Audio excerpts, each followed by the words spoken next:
Shalom teman-teman semuanya, selamat malam. Shalom Yuni. Halo. Wah, sepertinya sudah rame ya, tapi kita masih menunggu teman-teman kita untuk join di room kita. Untuk itu, saya ingin bertanya dulu deh, kabar dari teman-teman. Saya ingin memilih Kak Tri Jessica. Halo Kak Tri Jessica. Halo. Halo Kak, apa kabarnya hari ini Kak? Puji Tuhan baik. Ya, puji Tuhan. Karena saya udah memilih yang perempuan, saya juga pengen dong mendengar suara dari kaum laki-laki. Jadi saya memilih Bang Kaleb. Halo Bang Kaleb, shalom Bang.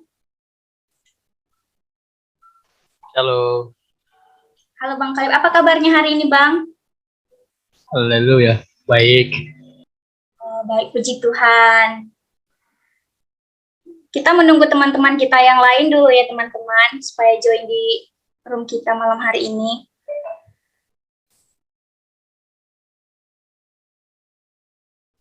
Oke. Kak MC apa kabarnya Kak? Wih, terharu deh. Baru kali ini saya sebagai MC ditanyakan kabarnya. Kabar baik, terima kasih loh, Mas Rian.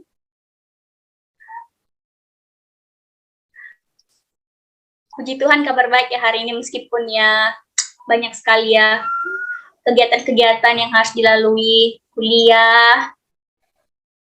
Tapi teman-teman semuanya pasti sama juga kan? Teman-teman yang lain yang belum saya tanya pasti semuanya baik-baik juga, puji Tuhan.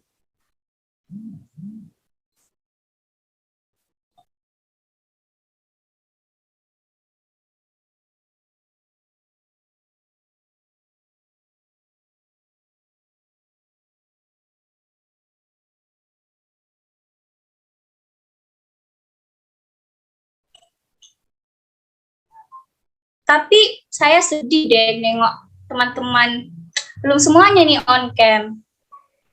Mana nih teman-teman yang belum menghidupkan kameranya, dihidupin dong. Karena kan kita di sini juga pengen tahu yang mana nih wajahnya Kak Lydia, yang mana wajahnya Kak Elfri. Dong teman-teman, dihidupkan kameranya.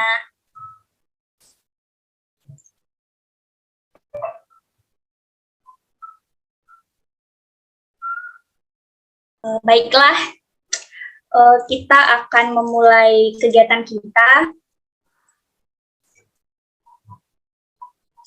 Shalom semuanya, selamat malam. Shalom. Malam. Oke, selamat datang dan selamat bergabung di forum group discussion kita malam hari ini, teman-teman. Sebelum kita memulai kegiatan kita, izinkanlah saya memperkenalkan diri saya terlebih dahulu. Saya Yunireta Huta Barat dari Akuntansi 2019. Nah, teman-teman, sebelum kita memulai kegiatan kita akan ibadah terlebih dahulu. Kita akan bernyanyi dengan lagu Betapa Kita Tidak Bersyukur. Kepada operator, dipersilakan.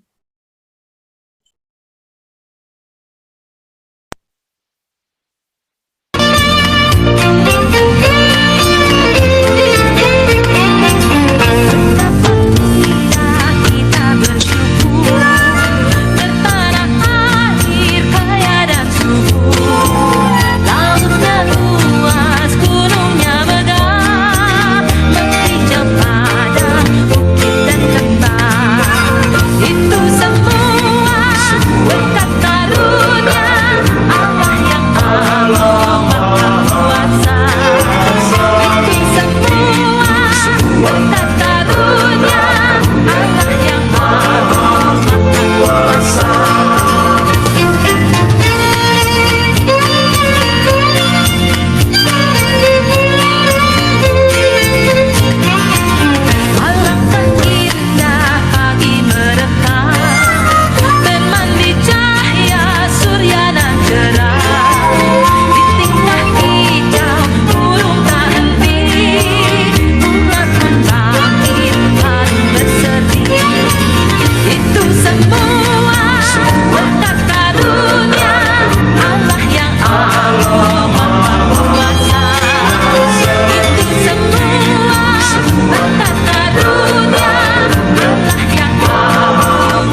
Baik teman-teman, kita akan membuka forum fokus grup discussion kita dengan doa.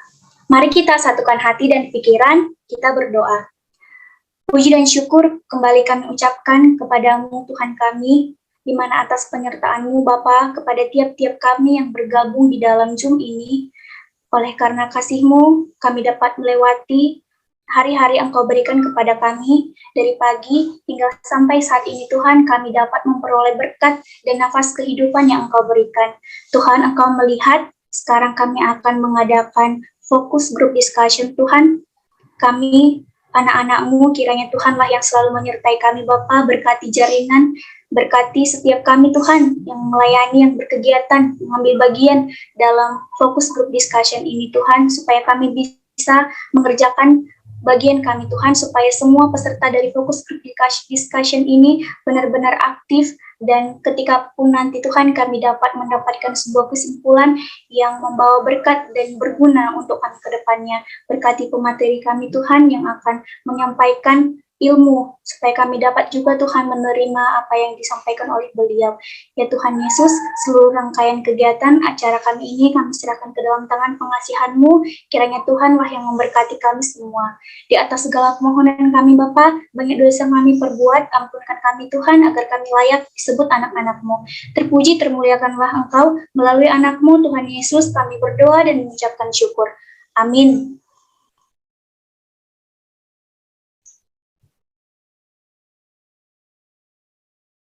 Shalom teman-teman, sekali lagi saya ucapkan selamat datang di fokus group discussion kita pada malam hari ini dengan tema Indonesia kehilangan petani. Harus berbuat apa? Nah teman-teman, dari tema kita ini kita semuanya tahu, pasti di sini kita bakal membahas tentang petani. Seperti yang kita tahu teman-teman, negara Indonesia ialah negara agraris, di mana sebagian besar mata pencaharian di Indonesia adalah bertani. Dan hal ini dapat dibuktikan dengan hasil sumber daya alam dari pertanian yang melimpah. Nah, teman-teman, sebagai negara agraris, Indonesia memiliki potensi yang besar untuk mengembangkan pertumbuhan ekonomi melalui sektor pertanian. Akan tetapi, teman-teman, dengan adanya penurunan tajam dari hasil sektor pertanian ini, ditambah juga dengan berkurangnya lahan untuk bertani, mengakibatkan aktivitas pertanian kehilangan potensi untuk menciptakan tambahan lapangan kerja dan meningkatkan penghasilan. Bahkan Badan Penyuluhan dan Pengembangan Sumber Daya Pertanian, Kementerian Pertanian khawatir ke depannya Indonesia akan mengalami ancaman kehilangan petani dikarenakan rendahnya minat generasi muda terhadap usaha sektor pertanian. Nah, oleh karena itu, di sini kita akan membahas apa-apa saja yang membuat Indonesia ini hampir saja kehilangan petani. Kita akan membahas melalui forum discussion kita, dan kita akan membahasnya bersama dengan pemateri keren kita yang sudah bergabung malam hari ini. Beliau adalah seorang CEO founder dari Aku Petani Indonesia. Beliau lulusan Universitas Gadjah Mada, jurusan Agricultural Cultivation. Nah, sekarang beliau berkarir di Salim Agrochemical di Jakarta sebagai Marketing Communication Specialist. Nah, teman-teman, beliau ini sudah banyak sekali pengalaman sebagai pemateri di berbagai webinar. Yang terbarunya ialah Webinar Nasional Hari Tani 2021 di Universitas Udayana Bali, dan ada juga webinar UIKA di Universitas IBN Kaidun Bogor. Nah, tanpa berlama-lama lagi, mari kita sambut pemateri kita, Bang Rehan Danigara. Berikan tepuk tangan online untuk pemateri kita. Halo Bang Rehan. Hai, Yuni. Apa kabarnya Bang hari ini? Baik, luar biasa. Yuni dan teman-teman gimana kabarnya? Baik Bang. Terima kasih ya Bang.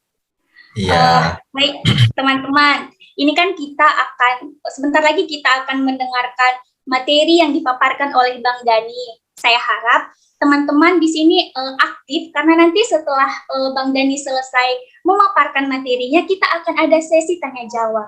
Dan nanti di akhir kegiatan kita, panitia akan memberi hadiah reward untuk peserta teraktif malam hari ini. Jadi teman-teman diharapkan untuk memberikan ide-ide dan pertanyaan kepada diskusi kita malam hari ini. Baik teman-teman, tanpa berlama-lama lagi, mari kita dengarkan pemateri kita memaparkan materi malam hari ini. Kepada Bang Rehan, dipersilakan Bang. Ya, baik. Terima kasih Yuni, terima kasih teman-teman sekalian. Selamat sore menjelang malam, salam sejahtera untuk kita semua. Sebelum masuk ke materi atau diskusi yang tentunya akan sangat menarik, saya rasa saya ingin mengucapkan terima kasih dulu kepada teman-teman di sini, terutama Mas Rian, Bang Rian ya. Bukan Mas ya, Bang Rian, terus ada ada Tasya juga, terus sekarang ada Yuni yang sudah sangat mau terlibat atau berkontribusi dan memilih tema tentang pertanian. Itu sudah sangat saya dan aku petani appreciate bahkan kan teman-teman ini kan dari FEB, ekonomi dan bisnis kayak gitu, yang memang mungkin secara khusus itu tidak di bidang pertanian namun ingin terlibat kayak gitu. Dan tentunya juga saya ucapkan terima kasih atas waktunya dari rekan-rekan sekalian peserta yang sudah meluangkan waktu untuk sedikit atau ya mengetahui ataupun mau untuk berdiskusi terkait dengan pertanian. Kita harus berbuat apa terkait dengan krisis generasi muda di bidang pertanian. Ya, jadi terima kasih sekali untuk teman-teman sekalian. Baik, karena waktunya cukup singkat ya, saya langsung memaparkan saja untuk kita jadikan sebagai materi pada malam hari ini, diskusi. Jadi mohon maaf sebelumnya nih teman-teman, saya baru banget nyampe rumah, jadi belum mandi, belum apa, karena Jakarta sedang macet-macet dan hujan yang terus-terusan, jadi macetnya jadi luar biasa gitu. Tapi mudah-mudahan saya akan tetap mengoptimalkan apa yang saya ketahui dan apa yang saya miliki terkait dengan dunia pertanian. Tema yang menarik mengenai Indonesia terancam kehilangan petani dan kita sebaiknya harus berbuat apa. Nah, teman-teman di sini sebentar, ini nggak bisa ya. Oke. Kelihatan ya untuk slide-nya. Yang pertama, jadi kita melihat dari segi globalnya dulu nih teman-teman di sini, bahwa ternyata sudah ada global trends in agriculture-nya. Bahwa tahun 2050 nih kita lihat di global food production-nya, bahwa dunia sudah memprediksi di tahun 2050 itu akan terjadi peningkatan peningkatan cadangan makanan atau kebutuhan makanan di dunia. Mengapa demikian? Kita lihat di population growth-nya bahwa saat ini itu ada di angka 7 miliar kan. Dunia ini di dunia ini ada populasi sebesar 7 miliar, tapi diprediksi 2050 akan mencapai 9,6 miliar. Bayangkan, jadi akan ada peningkatan kurang lebih 30 tahun sebanyak 2,6 miliar. Lantas teman-teman tahu di sini lihat di hektarnya, bahkan di tahun 2050 itu per orang hanya memiliki lahan 0,15 prediksinya. Jadi kebutuhan semakin meningkat, akan tetapi lahannya semakin menipis. Nah, itulah yang akan terjadi jikalau kita begini-begini saja nih teman-teman, tidak ada perubahan, tidak reaktif terhadap isu-isu yang seperti ini. Bisa dilihat lagi bahwa ternyata ada perubahan pola makan nih di sini gitu. Jangankan di tahun 2050 deh, teman-teman sekarang bisa lihat di tahun pandemi ini gimana berubahnya pola makan yang awalnya sangat cuek terhadap kesehatan, terhadap makan, terhadap gizi, nutrisi, sekarang sudah mulai aware semua teman-teman. Ternyata harus makan jahe, ternyata harus makan kunyit, ternyata itu sangat berfungsi, ternyata itu cukup baik untuk imunitas kita kayak gitu. Nah, itu mulai aware nih teman masyarakat terutama di Indonesia sudah mulai aware. Itu merupakan hal yang baik untuk pertanian seperti itu. Nah, lanjut untuk lebih khususnya ke Indonesia, teman-teman perlu mengetahui juga atau teman-teman sudah pasti mengetahui sebagai mahasiswa bahwa salah satu dari program prioritasnya presiden, program kerjanya presiden adalah pembangunan SDM. Jadi sudah mulai nih dari segi pertaniannya. Kalau misalkan dilihat dari pertaniannya nih, teman-teman banyak sekali sekarang program pengembangan SDM petani milenial Jawa Barat, misalkan. Terus petani muda Sleman, misalkan. Terus Jago Tani Banyuwangi, dan nanti Aku Petani sudah Aku Petani sedang mendampingi Kabupaten Ogan Ilir Sumatera Selatan itu dalam membuat namanya program Petani Muda Ogan Ilir Bangkit. Nah, jadi itu semua adalah salah satu dari pembangunan SDM. Seperti itu. Jadi melihat dari isu-isu yang tadi, Pak Presiden dan jajarannya maupun yang fokus di bidang pertanian bahwa harus ada peningkatan SDM di sini dalam kita merespon daripada isu-isu yang terjadi di global yang tadi saya sudah sampaikan. Itu. Nah, mungkin teman-teman di sini juga harus mengetahui lantas apa sih untuk saat ini pertanian kita tuh bagaimana gitu. Nah, di sini teman-teman bisa melihat bahwa kita lihat dulu di yang pojok kanan itu ada 63% anak petani padi tidak ingin menjadi petani. 54% anak petani hortikultura tidak ingin menjadi petani. 50% petani padi itu tidak ingin anaknya menjadi petani.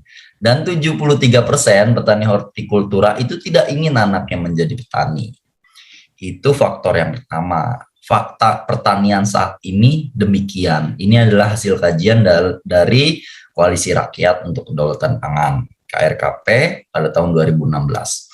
Kita lihat di yang sebelah kiri, di situ adalah jenjang umur atau kelompok umur.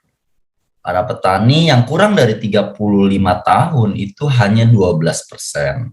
26% yang di 35 tahun sampai 45 tahun, dan 62% nih, itu lebih dari 45 tahun nih teman-teman. Nah, dari situ saja kita sudah bisa memprediksi nih. Kita sudah mulai yang awam saja sudah bisa memprediksi kalau misalkan sekarang sudah 62% di angka lebih dari 45 tahun. Kalau begini aja, gimana nih 10 tahun ke depan? Berarti tidak ada nih. Kenapa demikian? 62% itu akan tergantikan hanya 26% plus 12%. Nah, jadi inilah yang menjadi PR bersama, bagaimana peran pemuda menjadi penting gitu. Peran pemuda menjadi penting, akan tetapi teman-teman bisa melihat di buletin APBN November 2017 terkait dengan pendidikan, teman-teman nih. Bahwa ternyata hampir di 40% itu petani-petaninya lulusannya SD. Ini fakta tanpa merendahkan atau bagaimana, memang faktanya demikian. Jadi kita harus berkata demikian bahwa 40% itu petani lulusan SD. Dan hanya berapa itu? Hanya 0,27% yang lulusan universitas. Dan saya yakin itu adalah petani-petani yang masih muda. Jadi petani-petani muda yang lulusan universitas. Petani yang lebih dari 45% saya tidak yakin ada yang sampai di lulusan universitas. Paling dalam rasionya mungkin 1:1000 lah, kayak gitu. Nah, ketiga situasi ini yang mendorong penurunan tenaga kerja nih, teman-teman, yang berkurang sebanyak 3,1 juta itu di tahun 2010 sampai 2014, dan setahu saya hanya saja belum launching untuk buletin sekarang, itu memang masih di angka 3 jutaan juga dari tahun 2015 sampai tahun 2019. Itu di angka masih tetap di angka 3 jutaan. Nah, dari situ saya mengutip apa yang disampaikan oleh Tirto ID bahwa urbanisasi, modernisasi, dan industrialisasi jadi penyebab profesi petani dijauhi oleh anak muda nih, teman-teman. Oke, lalu kita masuk ke dalam pandemi nih.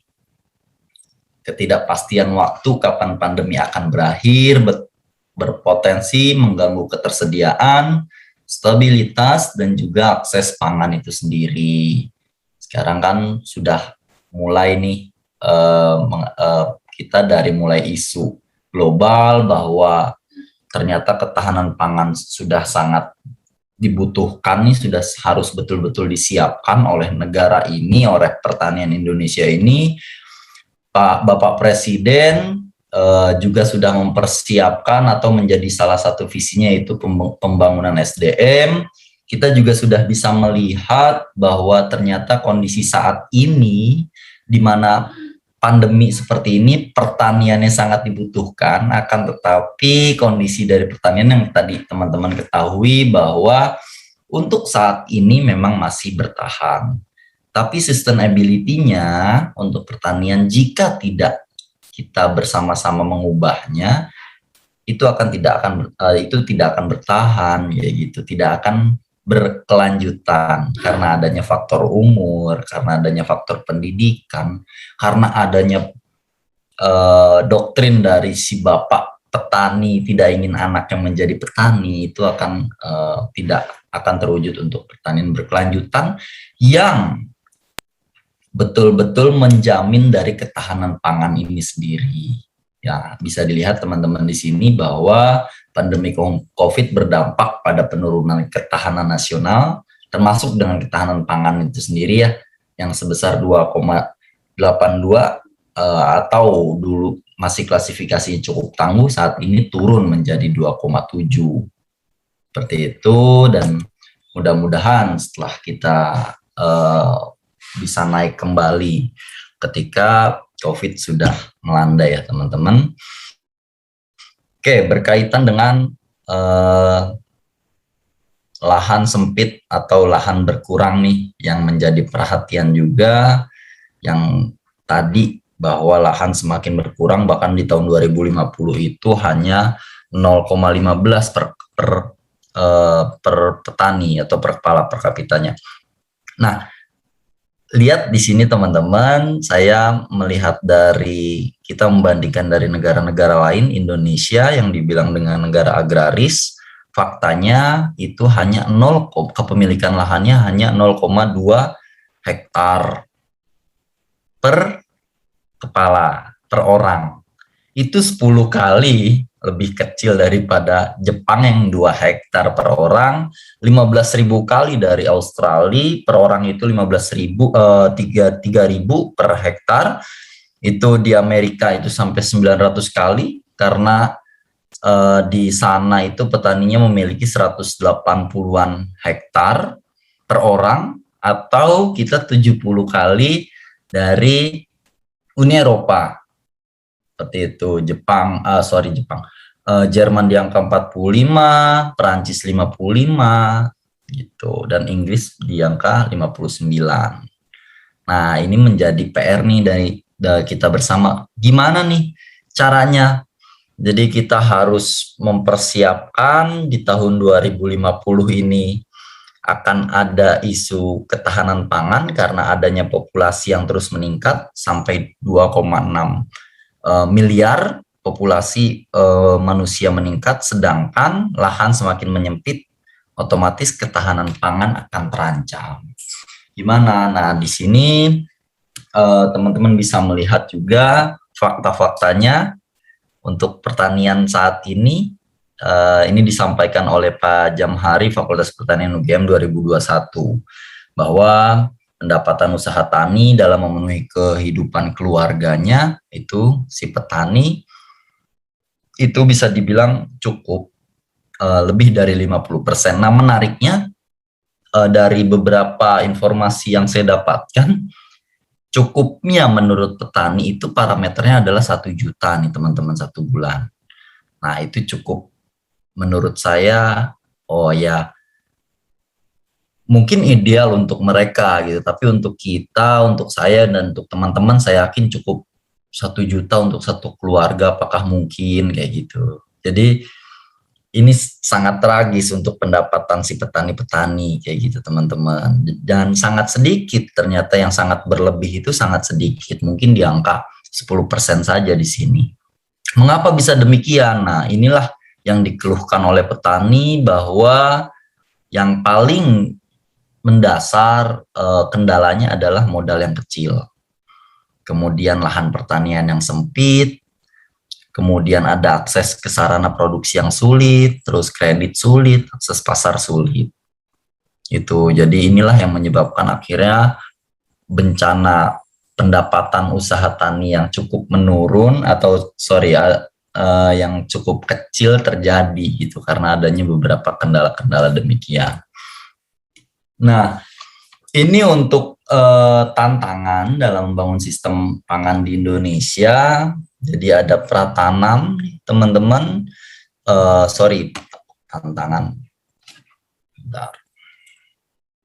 Jadi ini adalah salah satu, ya saya sebut kendala atau tantangan ya. Saya tidak biasa menyebut sebagai kendala, tapi enaknya kita menyebut sebagai tantangan. Jadi dari pratanam itu saat ini banyak dari petani-petani kita yang tidak menggunakan benih unggul, terus penggunaan pupuk organik yang rendah, kesuburan tanahnya menjadi rendah, dan pola tanam tidak menyesuaikan dengan SOP atau aturan yang baiknya seperti apa. Kemudian dari segi budidaya itu pendampingan belum optimal, sehingga menghasilkan produktivitasnya rendah.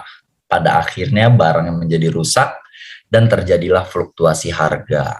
Demikian, kemudian masuk ke panen dan pengolahan, itu kita dinilai masih sangat konvensional dalam hal pengolahan, maka kehilangan hasil menjadi tinggi nih teman-teman. Itu juga menjadi kendala, menjadi tantangan yang harus kita selesaikan di masa mendatang. Alat perontokan dan pengering terbatas, alat pengolahan banyak sekali yang terbatas, gudang penyimpanan terbatas, dan juga sangat mahal. Masuk lagi nih teman-teman ke logistik dan tata niaga perdagangan. Konsumennya tersebar, berbeda mungkin dengan Jepang, dengan Australia yang memang mereka daratan semua, di kita harus terbang atau kita harus nyebrang naik kapal, maksudnya distribusinya. Cuma kabar baiknya seperti yang teman-teman ketahui, bahwa sekarang sudah ada Trans Sumatera, sudah ada Trans Jawa, sudah ada, nanti akan ada Trans Papua kayak gitu, yang dulunya petani-petani duku itu 2-3 hari ngirim ke Jakarta. Jadi dia ngirim satu, misalkan dia ngirim 3 ton kayak gitu, dia kirim nanti sampai Jakarta mungkin hanya 2,5 ton. Kenapa? Karena ada penyusutan, baru nyampe di Jakartanya 2 hari misal, karena jauh, dulu belum ada tol. Sekarang itu dia petik, dia langsung berangkat ke Jakarta. 6 jam sampai di Jakarta, langsung ditimbang, langsung dijual, balik lagi, kirim lagi. Jadi bisa sehari aja bisa 2 kali kayak gitu. Itu sudah sangat membantu dalam hal logistik. Namun masih banyak tantangan-tantangan lainnya, seperti halnya nih, kita masih ada yang namanya mata rantai dagang yang panjang. Itu juga menjadi kendala. Silakan kita harus diskusikan bagaimana baiknya dengan hal-hal yang sudah ada ini. Kalau teman-teman mau tahu terkait dengan ketahanan pangan pokok nasional, berikut data-datanya, teman-teman nanti bisa baca. Ada jagung, ada beras, ini adalah komoditas-komoditas pokok daripada ketahanan pangan. Beras, ini adalah petanya, jadi teman-teman silakan melihat dan nanti akan berdiskusi bagaimana untuk menemukan solusinya dalam menjalani atau dalam merespon daripada isu ketahanan pangan ini. Ini jagung, ini bawang merah, terjadi defisit yang cukup siaga 1, bawang merah, ini hampir di semua provinsi. Ini cabai. Nah, ini adalah dari summary-nya, jadi dari Kementerian Pertanian tanggal 29 Juli 2021. Jadi beras itu masih surplus di 8 juta ton, aman hingga Desember 2021 diperkirakan. Jagung 2 juta ton, bawang merah 83.000 ton, minyak goreng surplus di 618.000 ton.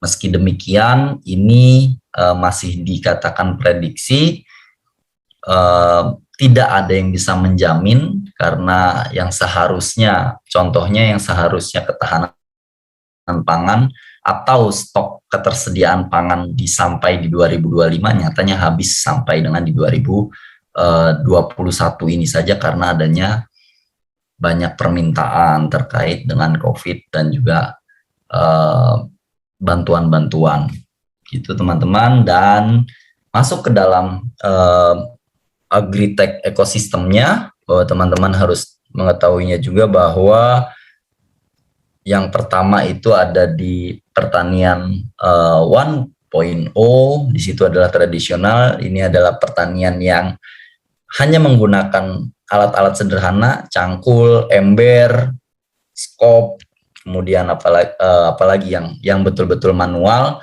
Kemudian berpindah atau berkembang di pertanian 2.0, masuk ke dalam mekanisasi. Jadi ada transplanter, kemudian ada alat bajak, tidak menggunakan sapi lagi, kayak gitu. Dan masuk ke dalam pertanian 3.0, itu adalah sistem informasi. Nah, contohnya misal jurnal-jurnal, kemudian misal ada yang petani kebingungan terus lihat di Google, di Facebook. Nah, itu adalah bagian dari sistem informasi. Jadi sudah menggunakan cara pendampingannya itu melalui jurnal, melalui media-media informasi. Dan yang terakhir nih teman-teman, ini dinamakan dengan pertanian 4.0, di mana inilah pertanian presisi. Apa itu pertanian presisi? Pertanian presisi itu yang dikombinasikan dengan teknologi informasi digital, yaitu big data, internet seluler, dan cloud computing. Jadi kalau teman-teman biasa melihat, biasa mendengar itu Internet of Things, nah inilah bagian dari pertanian presisi. Bagaimana teknologi dapat membantu dalam proses produktivitas atau kegiatan bertani, tidak dengan merusak lingkungan, dikatakan presisi demikian.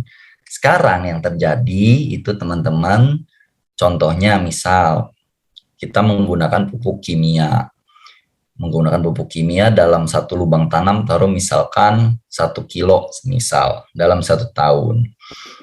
Nah, nanti pertanaman tahun depan kedua, itu 100% petani akan tetap menggunakan 1 kilo lagi. Nah, itu yang disebut pertanian belum presisi.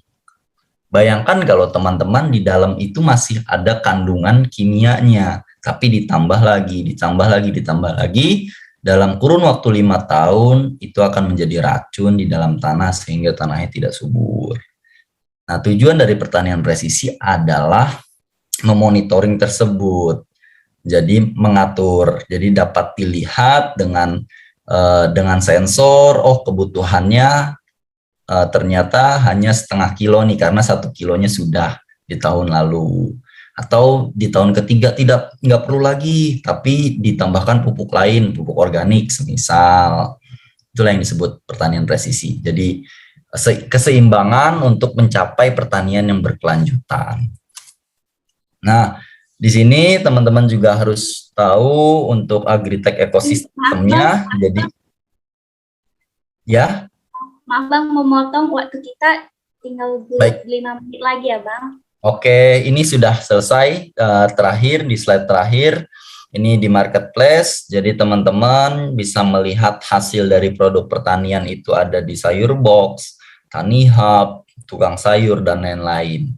Kalau mau teman-teman bisa melihat, mau tahu tentang Internet of Things-nya pertanian, teman-teman bisa kepoin itu di MSMB Indo. Kalau mau melihat Big Data di Hara, kalau mau melihat drone itu ada di Frogs Indo, atau di MKD Mitra Kreasi Dharma itu sudah ada drone juga untuk sprayer. Kalau misalkan mau konsultan pendampingan itu bisa ke kami, ke Aku Petani Indonesia, dan juga ke Kordiak. Kalau masalah di modal itu sudah ada di P2P Lending Pertanian, Crowdy, Tani Fund, dan juga iGrow.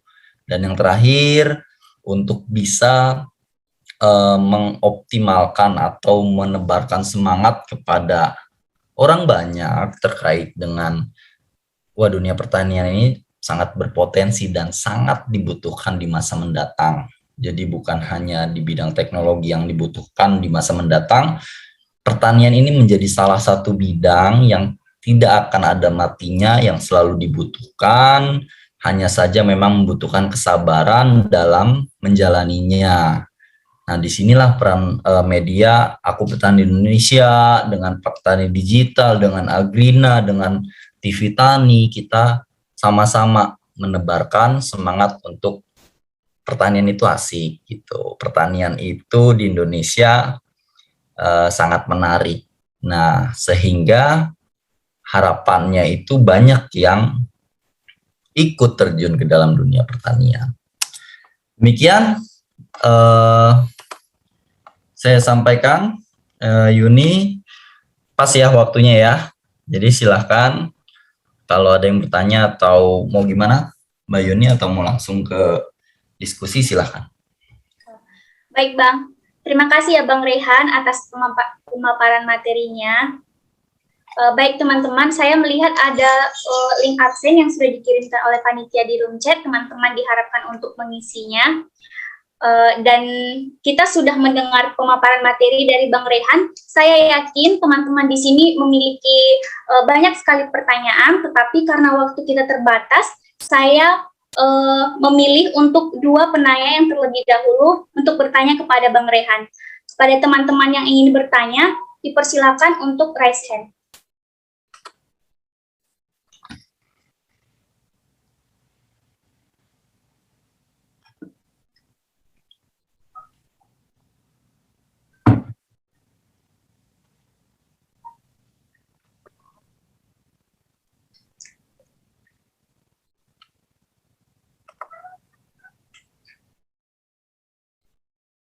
Sekali lagi, untuk teman-teman yang ingin bertanya, boleh raise hand.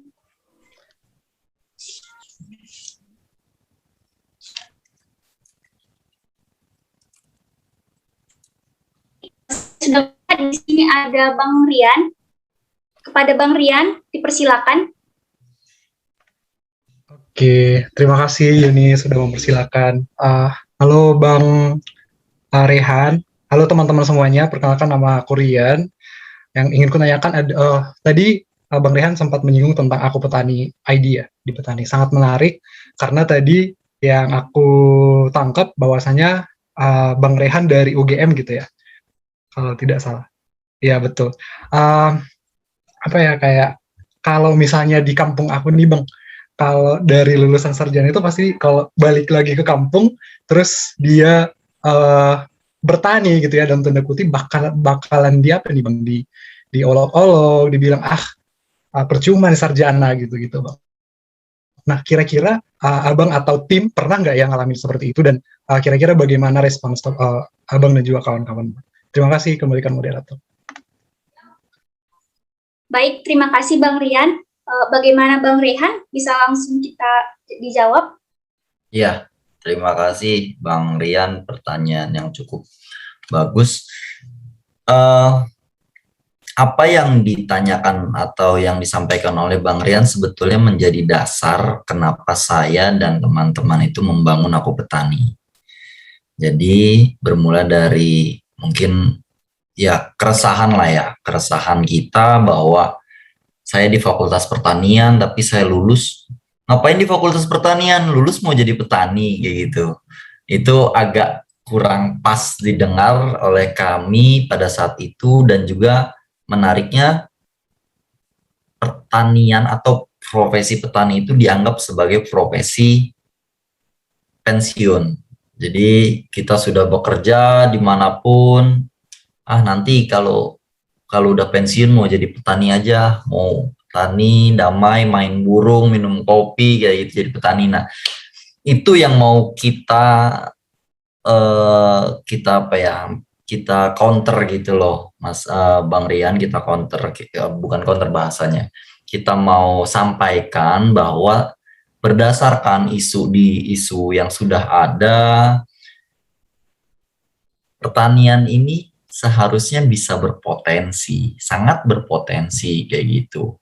Di mana-mana, kalau teman-teman bisa dilihat mungkin di Jepang atau di mana, di Jepang atau di Australia itu, jadi petani itu, di Australia contohnya, petani itu menjadi sesuatu yang sangat sulit untuk dijadikan profesi.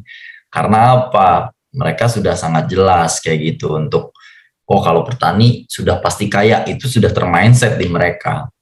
Karena demikian gitu. Nah, kalau saya dari kota, terus kebetulan saya tinggal di Depok, terus saya ke Jogja dan balik lagi ke sini, ya gimana ya, dibilang emang kenapa malu jadi petani dan lain-lain, enggak ya gitu. Nah, saya mau kita semua sepakat di Aku Petani itu untuk menunjukkan bahwa saya di pertanian betul gitu, tapi bisa lihat bahwa saya masih bisa main kok. Saya masih bisa menghidupi keluarga saya dengan baik gitu. Jadi menjadi setidaknya dengan adanya Aku Petani orang-orang bisa melihat bahwa pemuda atau anak muda itu bisa juga berperan di pertanian gitu, dan harapannya pemuda-pemuda lain itu bisa terlibat juga atau bisa tertular juga terhadap semangat dari Aku Petani. Itu kira-kira Bang Rian. Baik, terima kasih Bang Rehan. Bagaimana Bang Rian? Apakah bisa dimengerti? Iya, baik. Thank you Bang Rehan, saya sudah mengerti. Kembalikan Yuni. Oke, terima kasih Bang Rian. Untuk teman-teman, apakah masih ada yang ingin bertanya? Saya ingatkan lagi ya teman-teman, untuk peserta teraktif nanti akan ada reward-nya loh. Jadi diharapkan untuk teman-teman bisa lebih aktif lagi. Baik, saya lihat di sini sudah ada yang raise hand. Halo Bang Johan, kepada Bang Johan dipersilakan Bang. Iya, moderator, terima kasih ya. Tapi saya izin off cam karena jaringan saya kurang bagus ya. Jadi saya ingin nanya sini sama pemateri kita kan. Tadi Bang bilang bahwa ada peluang yang besar bagi sektor pertanian di masa yang akan datang kan. Nah, jadi aku mau nanya kan. Jadi melihat situasi petani sekarang kan, itu rata-rata melarat kan Bang kan.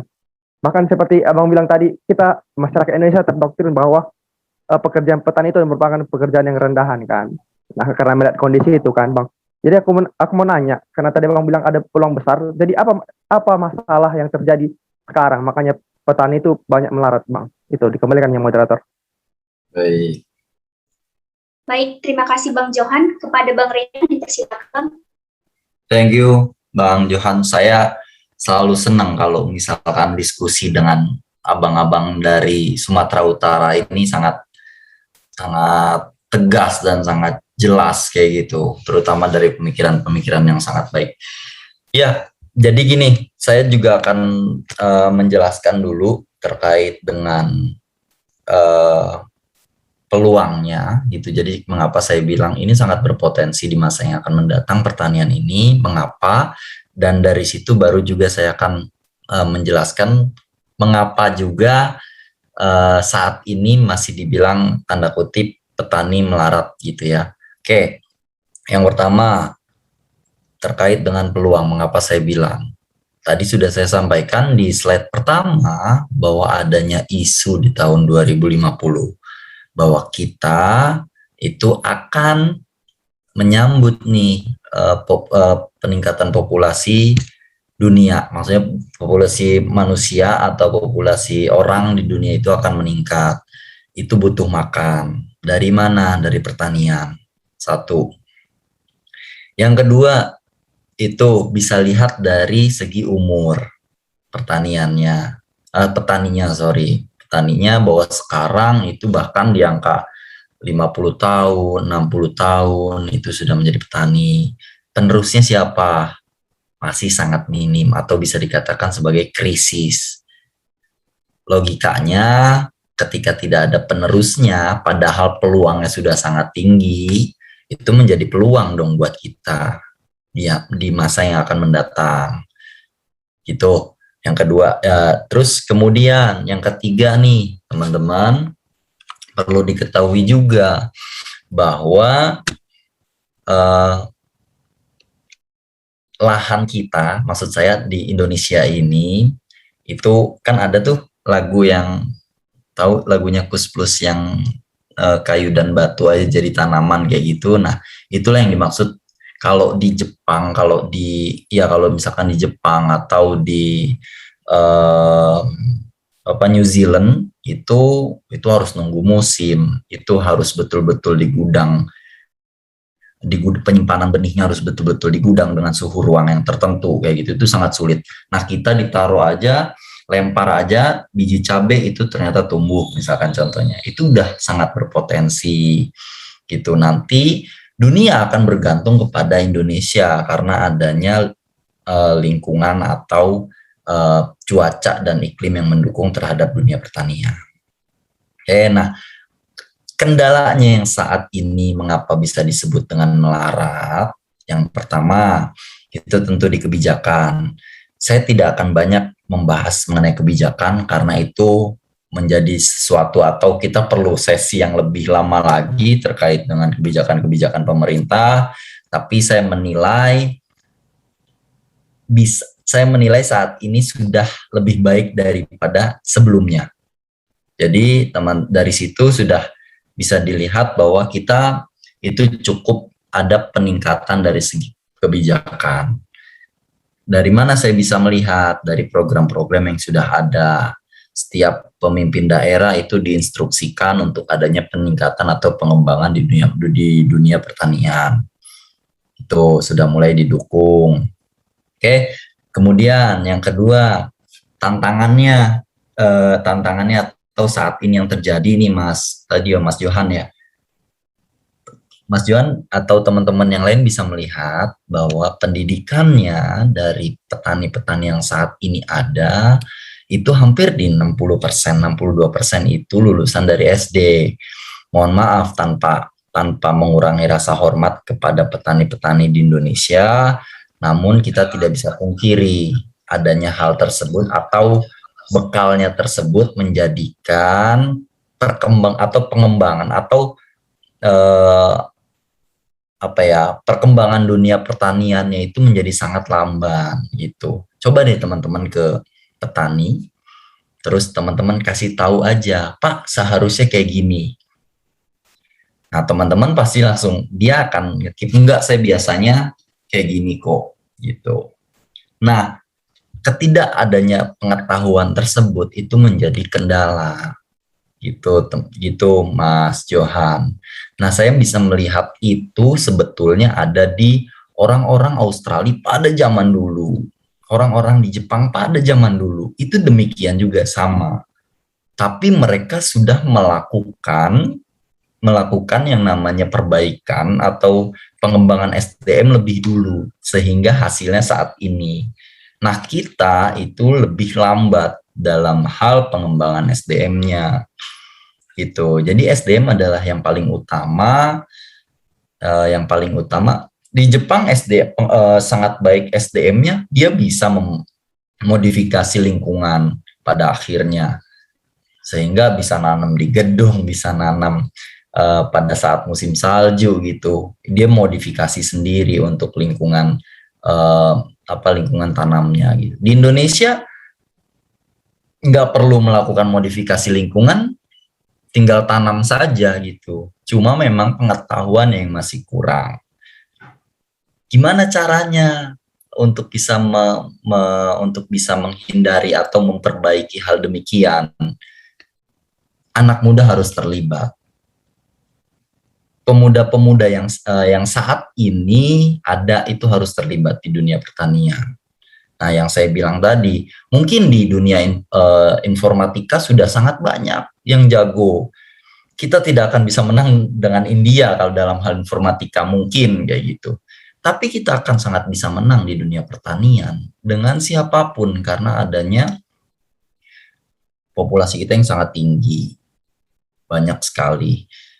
Lingkungan kita yang sangat mendukung. Nggak usah jauh-jauh ke negara lain, negara tetangga aja misalkan kayak Thailand, Filipina, yang iklimnya sama, yang cuacanya sama, mereka sudah bisa yang namanya ketahanan pangan beras di Thailand. Filipina juga sudah sangat bisa gitu, bahkan Arab Saudi dan negara-negara Timur Tengah lainnya itu sudah bergantung terkait dengan berasnya atau terkait dengan ketahanan pangannya itu mengimpor dari Filipina dan juga Thailand. Nah itu kita harus bisa seperti itu. Gitu Mas Johan kira-kira. Jadi kendalanya itu ada pada di pengembangan SDM, di kebijakan, tapi bukan berarti berhenti sampai situ. Jadi masih bisa kita perbaiki dan itu belum terlambat sama sekali.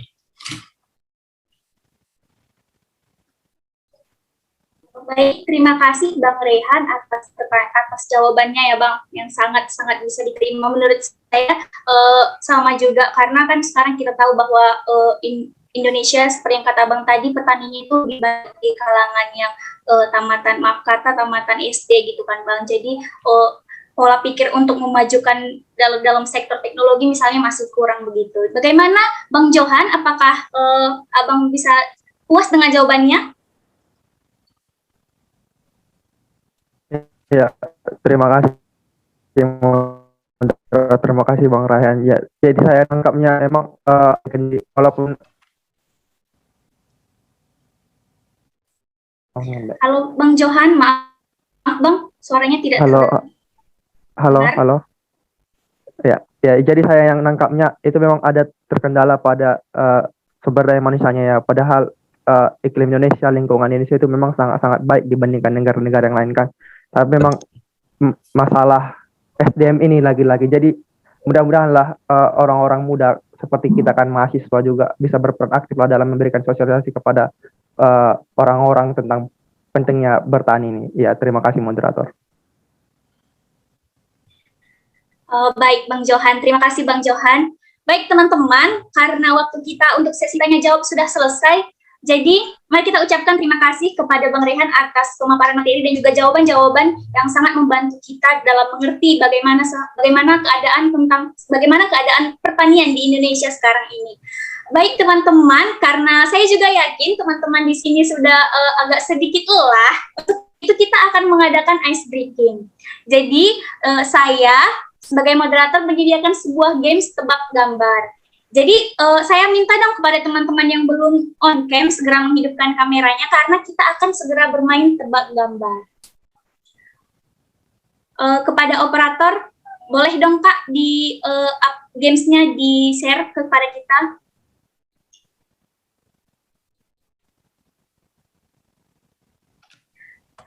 Baik teman-teman, jadi caranya untuk ice breaking kita yang kali ini nanti akan diberikan beberapa gambar dan teman-teman akan menebak apa nama dari gambar tersebut. Contohnya nih, boleh Bang slide berikutnya?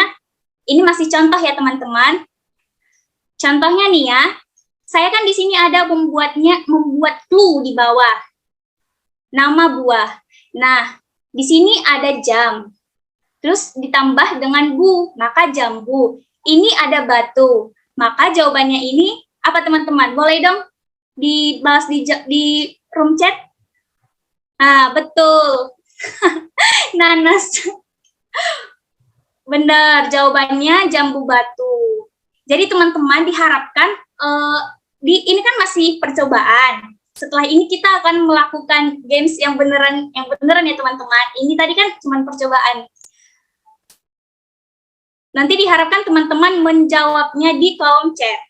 Untuk teman-teman yang bisa menjawab dengan benar, nanti akan moderator tanyakan apa alasannya gitu. Diharapkan teman-teman semuanya aktif karena saya kembali mengingatkan nanti akan ada hadiah untuk peserta yang teraktif malam hari ini. Baik, Bang Operator, slide selanjutnya.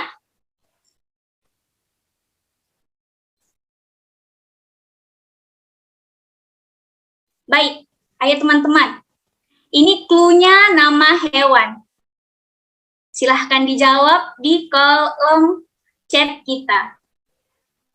Ya, sudah mulai ada jawaban. Oke. Harimau. Wah, sangat pintar. Sepertinya ini enggak ya jawabannya? Jawabannya next.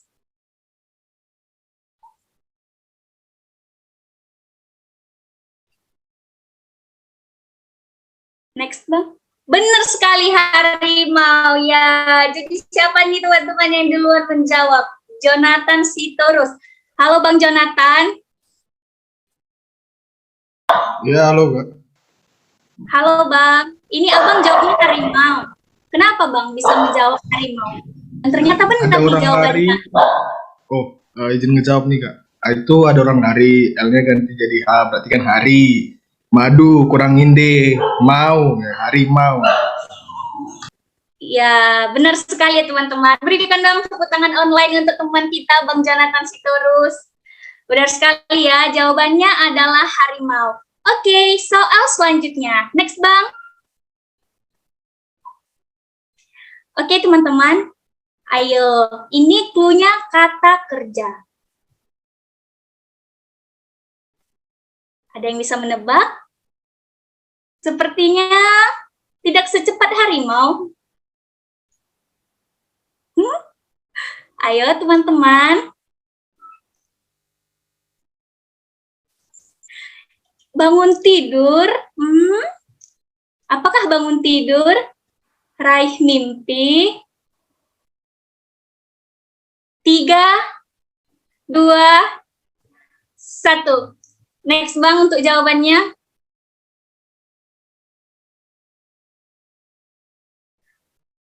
Meraih mimpi. Sebenarnya saya lihat tadi ada yang hampir benar. Ini Kak Bella Zebula.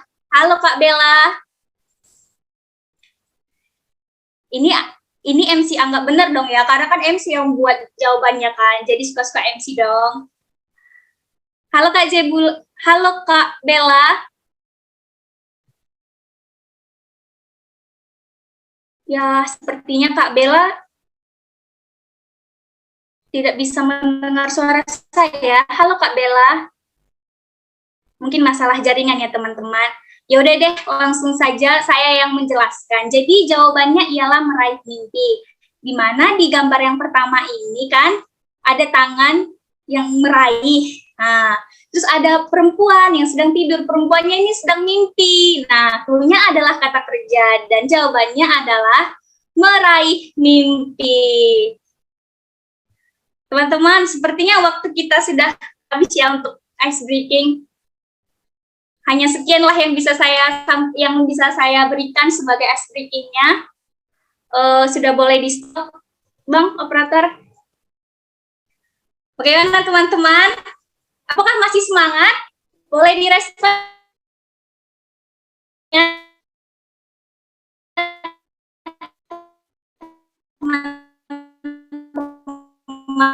Teman-teman teman-teman di sini masih semangat karena kita akan mengadakan sesi selanjutnya. Nah, di sesi berikutnya ini kita akan melakukan FGD, Focus Group Discussion, di mana kita akan berdiskusi dengan teman-teman di kelompok kita. Nanti teman-teman akan dibagi menjadi beberapa kelompok di room. Nah, di sana teman-teman akan diberikan satu kasus per tiap kelompok. Dan teman-teman akan mendiskusikan apa yang menjadi pemecahan masalah untuk kasus yang akan diberikan oleh panitia kepada teman-teman di grup di breakout room nanti. Jadi teman-teman diharapkan untuk aktif memberikan ide-ide dan memberikan apa sih yang menjadi solusi untuk case yang akan teman-teman bahas nanti di grup masing-masing.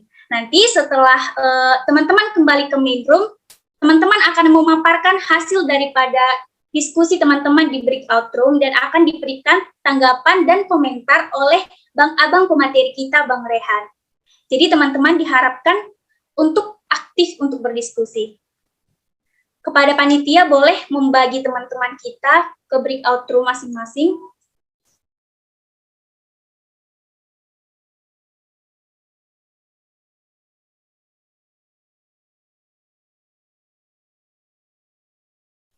Kabari kalau sudah semua join ke main room ya, Rian.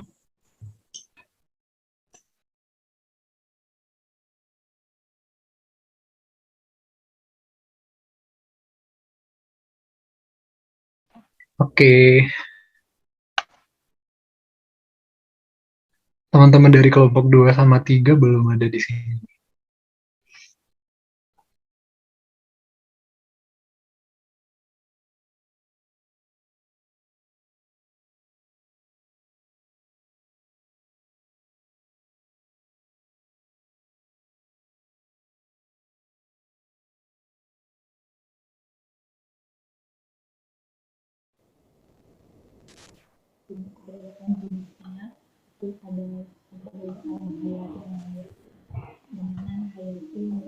Halo teman-teman yang udah bergabung kembali di main room. Gimana nih rasanya setelah memecahkan masalah? Ini ada teman kita sudah banyak ya. Ini dari breakout room yang berapa nih Bang? Bang Rian? Yang pertama ya Bang?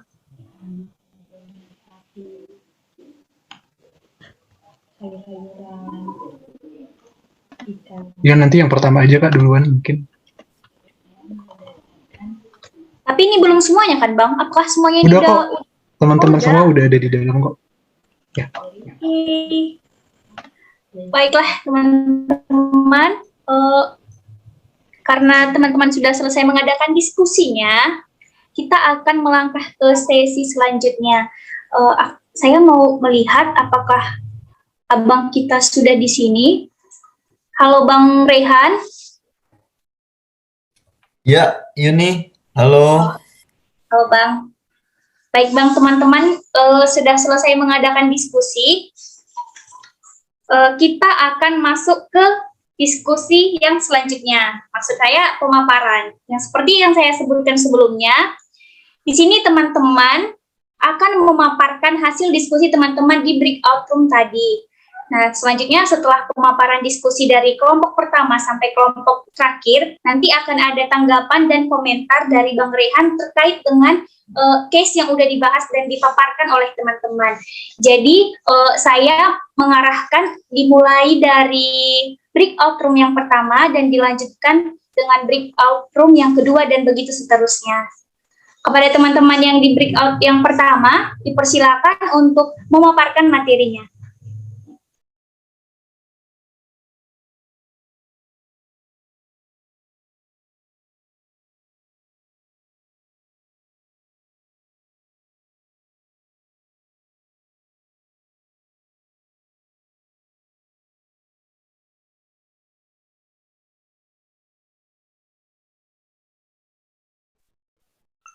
Baik, kepada teman.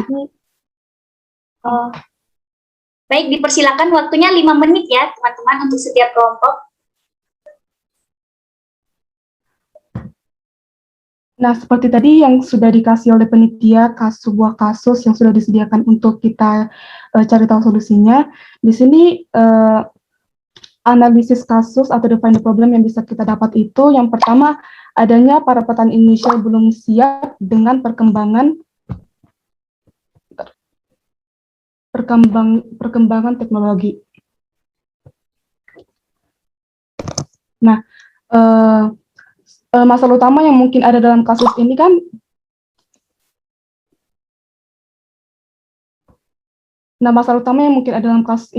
mungkin kita tahu bahwa ini akibat para petani yang belum siap terhadap perkembangan teknologi. Nah, terutama kan kita sebagai negara berkembang ini masih cenderung menolak, dan beberapa petani itu masih merasa nyaman terhadap cara proses pertanian mereka yang lama. Nah, adanya juga pengetahuan yang masih minim, serta cara penggunaan teknologi itu membuat proses pertanian mereka, perjalanan pertanian mereka itu lebih lambat, sedangkan kebutuhan pangan dari tahun ke tahun itu semakin besar. Nah, kita bisa mungkin seperti yang saya tahu gitu, mungkin seperti Israel, bisa dikatakan sebenarnya tanah mereka tidak sebagus yang ada di Indonesia gitu. Cuman mereka itu bisa mampu membuat seperti sayur-sayuran atau seperti paprika itu bisa berkembang dengan sangat besar gitu, dengan sangat bagus, bahkan sangat segar gitu. Nah, apa yang buat hal itu ya karena memang mereka yang sudah sangat siap dan tentunya bisa untuk menggunakan teknologi tersebut.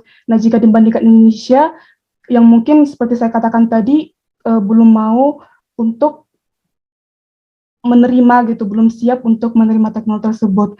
Nah, di sini ada yang kedua, para generasi muda yang tidak mau berkontribusi untuk membangun pertanian Indonesia karena mindset para generasi tentang profesi petani yang dianggap rendah.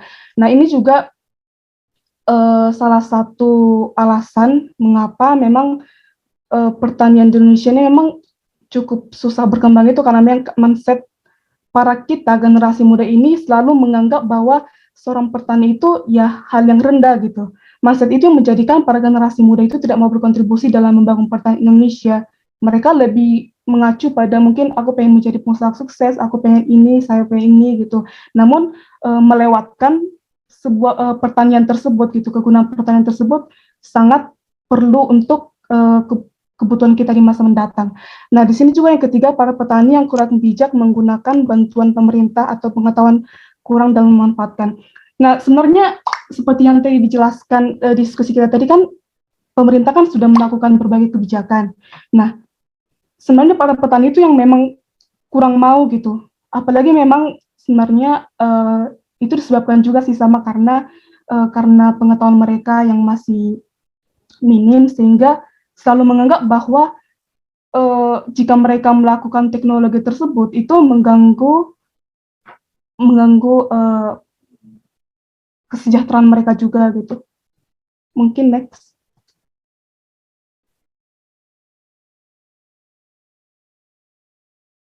Bisa next, Kak.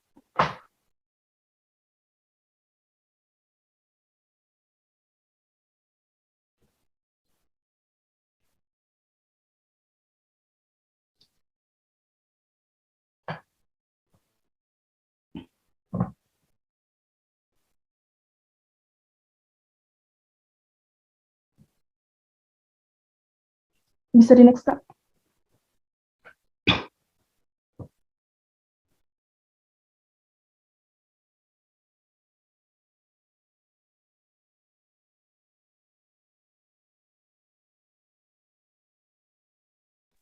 Maaf ya teman-teman, bentar laptopnya lagi ke masalah.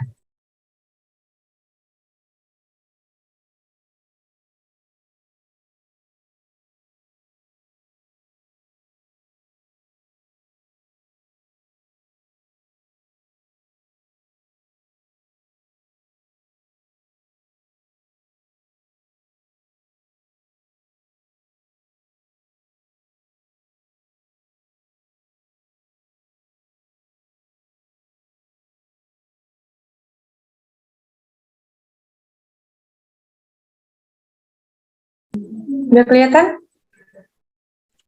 Sudah, Kak. Oke.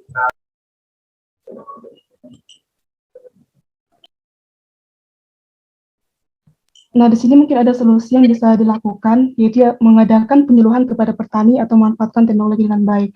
Nah, di sini kita mungkin sebagai mahasiswa bisa melakukan penyuluhan kepada para petani untuk belajar gitu dan mengetahui bahwa pentingnya teknologi dalam pertanian tersebut, terutama untuk masa mendatang, karena mau tidak mau kita perkembangan ini kan selalu berkembang, kita harus menyesuaikan diri terhadap perkembangan tersebut. Kita juga bisa menggunakan webinar dan sebagainya. Mungkin selanjutnya akan dilanjutkan oleh Kak Nia. Baik, selanjutnya itu mungkin siapa sajakah yang berkontribusi atau berhubungan dengan masalah ini. Jadi setelah dari hasil diskusi kami tadi, kami menyimpulkan bahwa orang-orang yang terlibat dalam kegiatan ini, yang pertama itu tentu saja generasi penerus kayak kita ini. Jadi kita ini kan generasi penerus ini sebenarnya kita hanya sebagai yang melanjutkan kegiatan bertani ini di Indonesia. Yang kedua itu juga ada yang pemerintah. Nah, kami juga ada ngambil data untuk mendukung kesimpulan kami tadi, yaitu dari kadakata.co.id dikatakan bahwa dalam kelompok usia 45 sampai 54 tahun terjadi kenaikan jumlah petani sebanyak 7%. Namun dari kelompok usia produktif di bawah 45 tahun justru mengalami penurunan. Begitu pula dengan Badan Pusat Statistik, yaitu jumlah persentase tenaga kerja di sektor pertanian itu menurun dari tahun ke tahun. Contohnya di Jawa Timur pada tahun 2018 itu ada 91,52%, kemudian pada tahun 2019 menurun menjadi 89,95%, dan pada tahun 2020 menurun menjadi 89,10%.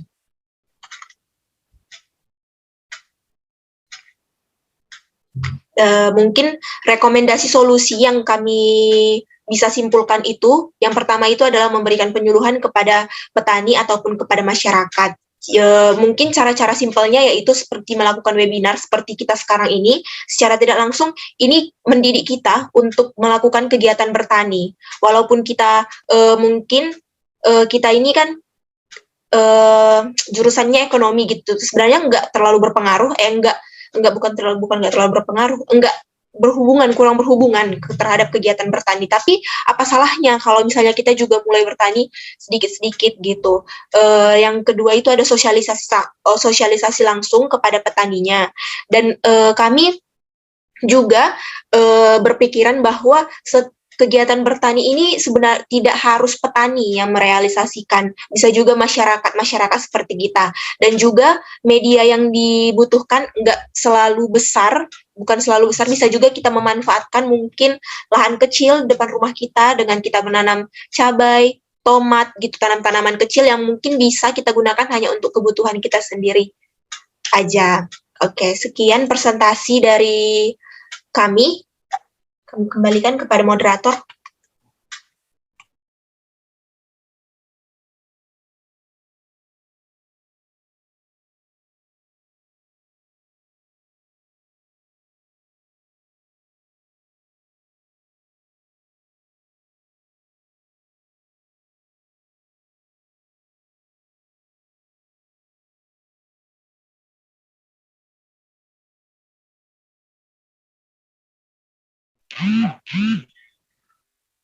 Halo, apakah suara saya kedengaran? Dengar moderator. Oh, baik, maaf ya sebelumnya tadi ada gangguan sedikit. Baiklah, kita telah mendengarkan pemaparan materi dari kelompok pertama, kemudian akan dilanjutkan oleh kelompok yang ketiga, berhubung karena kelompok 2 ada sedikit gangguan. Kepada kelompok 3 dipersilakan.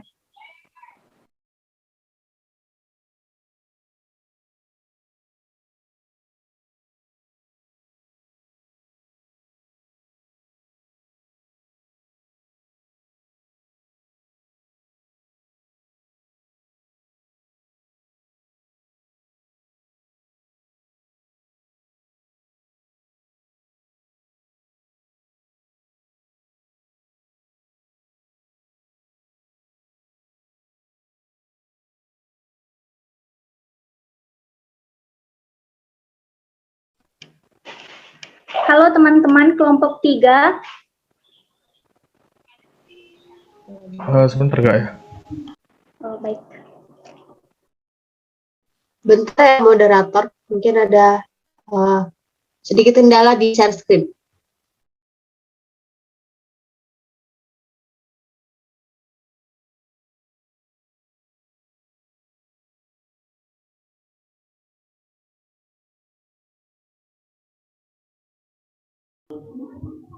Oke, terima kasih atas kesempatan yang diberikan. Kami dari kelompok 3 akan mempresentasikan ataupun memaparkan hasil dari diskusi kami tadi mengenai kurangnya SDM dalam bidang pertanian. Bisa tolong lanjut slide-nya, Kak. Oke, yang pertama adalah analisis kasus. Adapun kasus ataupun izin permasalahan yang kami temukan dalam teks yang diberikan atau permasalahan yang diberikan kepada kami adalah yang pertama, sedikitnya lahan pertanian dan kurangnya kemampuan SDM dalam mengelola lahan. Yang kedua adalah menurunnya produktivitas pertanian dan produktivitas petani dan menurunnya produksi pertanian. Yang terakhir adalah kurang berminatnya menjadi petani. Kenapa hal ini bisa terjadi? Karena banyak statement masyarakat ataupun asumsi masyarakat bahwa petani adalah pekerjaan yang kurang mumpuni dalam mencukupi kebutuhan hidup dalam perkembangan zaman sekarang. Sehingga kita tidak bisa pungkiri bahwa bahkan yang memiliki gelar sarjana pertanian tersendiri pun malah tidak melanjutkannya sesuai dengan apa yang sudah di bidangnya. Seperti contoh, banyak sarjana pertanian yang memilih bekerja di bank sebagai teller ataupun bekerja di bidang lainnya yang di luar dari bidang pertanian tadi, sehingga ini memiliki dampak pada akhirnya yang menjadi petani adalah mereka-mereka yang kurang dalam hal pendidikan, seperti yang hanya tamat SD atau mungkin SMP, ataupun yang tidak dapat melanjutkan ke jenjang pendidikan yang lebih tinggi lagi. Dan ini juga akan menjadi masalah sehingga menyebabkan produktivitas pertanian dan menurunnya jumlah produksi pertanian. Oke, bisa di next enggak? Nah, adapun solusi yang kami diskusikan adalah yang pertama, digencarkannya pelatihan dan pemberian insentif bagi petani. Yang kedua adalah seperti pertumbuhan wirausaha muda atau pertanian atau PWMP. Yang kedua adalah menciptakan generasi dinamis yang menguasai iptek, karena sektor pertanian ini sebenarnya harusnya adalah sektor yang memerlukan inovasi ya, memiliki perkembangan teknologi dan harus memiliki kreativitas dalam mengembangkannya, karena seperti yang kita tahu harusnya, saya lanjut dulu sebentar. Terus adalah campaign bahwa petani bisa menjadi bisnis yang menghasilkan laba besar dan menjadi sebuah profesi. Yang terakhir meningkatkan kualitas pendidikan di bidang pertanian, khususnya dalam perguruan tinggi. Mengapa kami memberikan yang demikian? Karena seperti yang sudah saya katakan tadi, banyak stigma masyarakat bahwa petani adalah pekerjaan yang kurang menguntungkan, terutama dalam membiayai kehidupan di masa yang datang. Padahal seperti tadi yang sudah dipaparkan oleh pemateri kita, bahwa di 2050 nanti isunya adalah bahwa kita akan menyambut perkembangan populasi manusia di seluruh dunia, yang artinya butuh banyak sektor pertanian guna menghasilkan pangan yang mencukupi. Nah, dari sini kita harusnya bisa berpikir bahwa pertanian ini pada akhirnya nanti akan menjadi ladang bisnis bagi setiap orang yang menguntungkan dan tahu cara mengelolanya. Nah, bagaimana cara mengelolanya? Yaitu harus diperlukan orang yang memiliki inovasi, harus memiliki orang yang paham di bidang teknologi dan kreativitas. Nah, ini bisa dikembangkan dengan cara apa? Ya, dengan cara meningkatkan kualitas pendidikan. Yang tadinya petani hanya berupa seorang tamatan SD yang tidak dapat melanjutkan pendidikannya, malah harusnya orang yang memang punya bidang ahli dalam pertanian yang mengerjakan ini, sehingga ini bisa menjadi suatu perkembangan yang nanti bisa berguna bagi kehidupan manusia berikutnya. Dan kenapa ada di basis inilah meningkatkan pendidikan di perguruan tinggi khususnya, karena banyak seperti kita tahu di beberapa perguruan tinggi baik negeri maupun swasta, bidang pertanian masih memiliki akreditasi yang rendah, sehingga ini perlu ditingkatkan lagi kualitas pendidikannya. Bisa dilanjutkan lagi, Kak?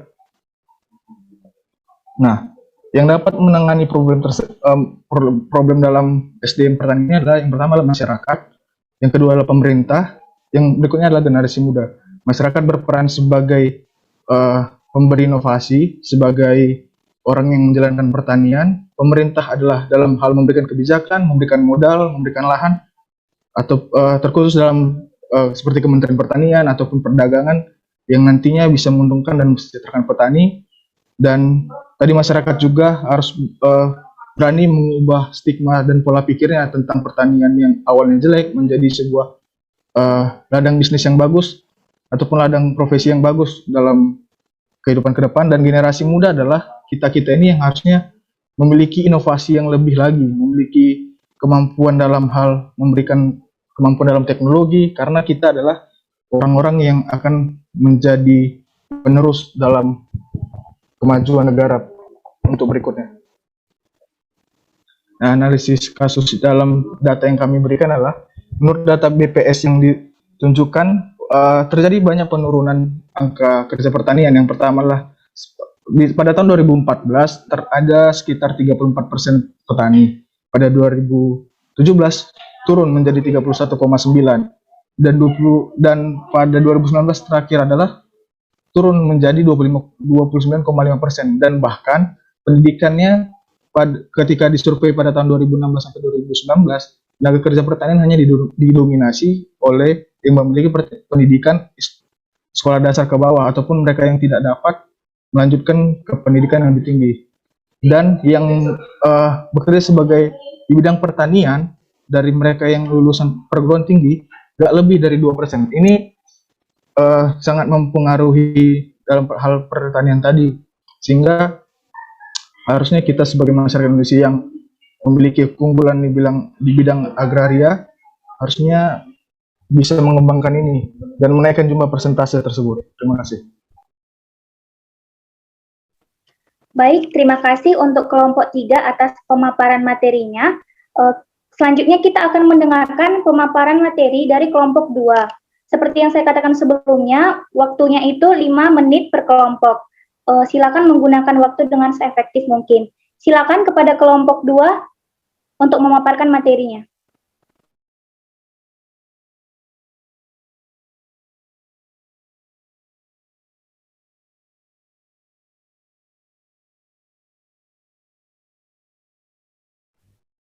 Baik, terima kasih.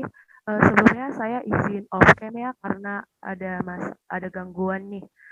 Oke, jadi dari kami kelompok 2 itu tentang membahas lahan yang kurang, di mana seperti yang kita ketahui bahwa sektor pertanian itu menjadi penyumbang GDP terbesar di kawasan Asia dan ini menjadi bagian strategis dalam memenuhi kebutuhan pangan Asia. Namun adanya lahan yang kurang itu menjadi sebuah persoalan yang dihadapi saat ini. Selain lahan yang kurang itu ada pemilikan lahan petani yang rata-rata hanya 0,2 hektar dan kondisi tanah yang sudah rusak. Kedua, ada masalah yaitu aspek permodalan, kurangnya modal, di mana para petani untuk bertani itu sangat kurang modalnya. Untuk masalah yang ketiga, adanya kelemahan dalam manajemen petani. Untuk yang keempat, adanya keminiman dalam penguasaan teknologi dan inovasi yang menyebabkan para petani tidak memiliki kreativitas dan inovasi baru untuk pertanian. Di mana juga produktivitas pertanian kita ketahui itu sangat penting ditingkatkan untuk menjaga ketahanan dan kemandirian pangan, sehingga Indonesia memiliki kedaulatan pangan yang kuat dan tidak perlu lagi mengimpor. Yang untuk menjadi pembahasan dalam masalah ini, apa sih yang menjadi strategi alternatif atau solusi yang bisa kita lakukan sebagai mahasiswa untuk menangani 4 permasalahan yang sudah dijelaskan sebelumnya. Untuk solusi yang kami berikan akan dijelaskan oleh teman saya Wasti. Kepada Wasti, dipersilahkan. Oke, baik. Saya akan melanjutkan. Adapun beberapa solusi yang bisa kami tawarkan untuk menangani beberapa masalah yang sudah dipaparkan oleh teman kami Aurora. Yang pertama,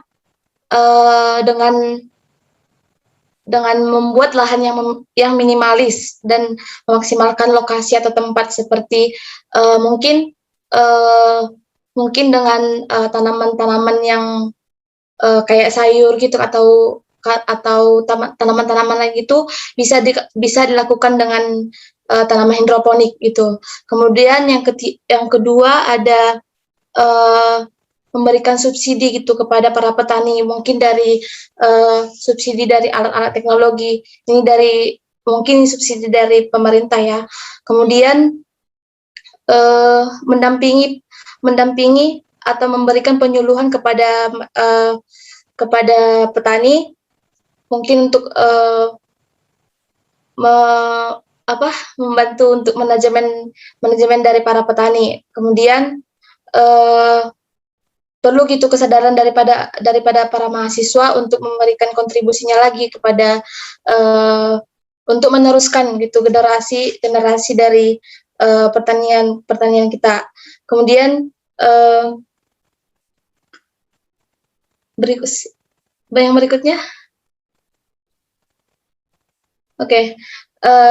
Kemudian boleh dari segi dari pemerintah mungkin ya untuk mendistribusikan tentang pembagian pupuk dan membantu menjalin kemitraan untuk memperlancar distribusi pangan.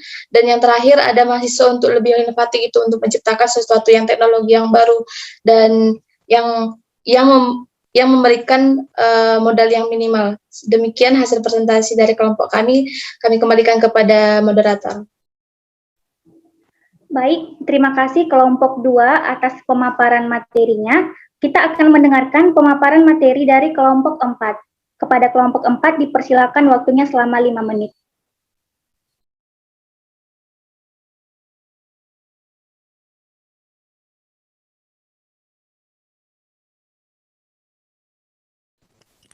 Terima kasih Bu Moderator. Yang menjadi case kami itu case yang keempat, yaitu dampak urbanisasi terhadap pertanian. Apa sih yang menjadi pengertian dari urbanisasi? Urbanisasi itu adalah mengacu pada pergeseran populasi dari daerah pedesaan ke perkotaan. Jadi yang menjadi rincian permasalahan dalam dampak kasus urbanisasi ini, petani yang semakin lama semakin sedikit karena adanya urbanisasi yang terjadi akibat orang-orang dari desa ingin mencari kehidupan yang lebih baik. Yang lebih baik di kota karena gaji di sektor pertanian lebih kecil dari sektor lainnya. Sehingga orang di desa sedikit dan petani pun berkurang. Mungkin selanjutnya akan dijelaskan oleh teman saya. Untuk analisis kasusnya, yang pertama itu pendidikan harus ditingkatkan dan rasa cinta untuk membangun desa melalui sektor pertanian harus ditingkatkan juga. Nah, yang kedua yaitu pemerintah harus berperan besar dalam kasus ini. Jadi pemerintah juga harus berperan untuk membangun pertanian, sektor pertanian. Dan yang ketiga itu mensosialisasikan masyarakat Indonesia bahwa profesi petani bukan profesi yang rendah. Jadi petani itu adalah profesi yang bagus gitu, jangan anggap rendah. Dan yang terakhir itu datanya mulai tahun 2011 terus mengalami penurunan sebesar 0,4% setiap tahunnya, sedangkan jumlah penduduk di kota dari tahun ke tahun mengalami peningkatan sebanyak 4%. Selanjutnya akan dijelaskan oleh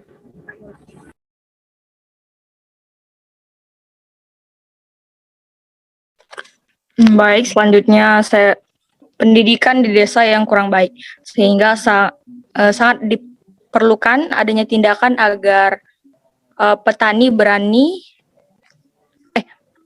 melakukan pendidikan yang layak agar mereka mampu melakukan kegiatan pertanian secara efektif dan efisien. Yang kedua, pemerintah harus berperan besar seperti memberikan bantuan seperti material kepada petani di desa. Dan yang terakhir adalah profesi petani dianggap sebagai profesi yang kasar dan banyak yang menganggap bahwa profesi petani itu tidak memiliki masa depan, sehingga sedikitnya generasi yang sekarang ingin menjadi petani. Jadi dari solusi tersebut dapat kita simpulkan bahwa kita sebagai mahasiswa juga berperan aktif dalam menanamkan rasa cinta kita terhadap membangun desa kita, baik dalam sektor pertanian maupun sektor pembangunan pangan. Terima kasih.